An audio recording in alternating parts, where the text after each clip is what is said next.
Thank you so much for being a free slave in my kitchen today. So, what do I do now? Can you clean the dishes? Okay.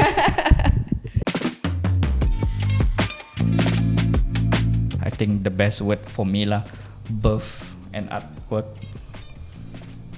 is that artwork now, once you share it out to the world, make it public, is it up to the creator's intention, or once you share it, it's the public punya to interpret it however they want?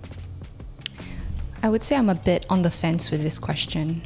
I'm 50-50 on both, because I think if it comes down to art, like say for instance, like my world where it's like pastry,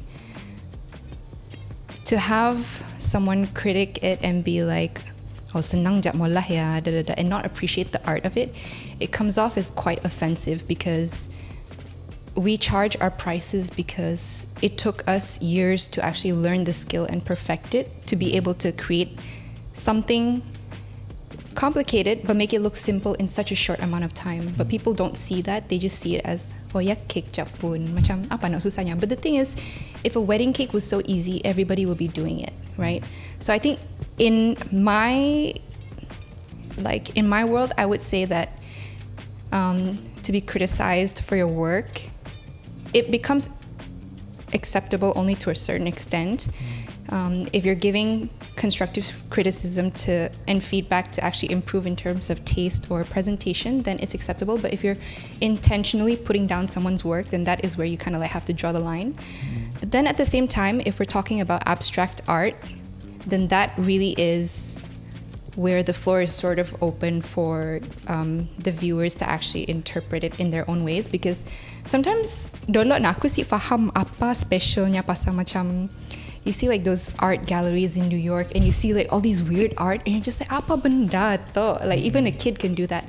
But then as I go older and like I really enjoy reading comments on these kinds of videos, and to see different people's perception of something that looks simple and mundane is quite interesting, and it shows you how people can interpret art into their own understanding through their pain and their experiences. And I think it's quite a unique way to look at art in that sense, because it's more than just what meets the eye. There's a deeper meaning to it.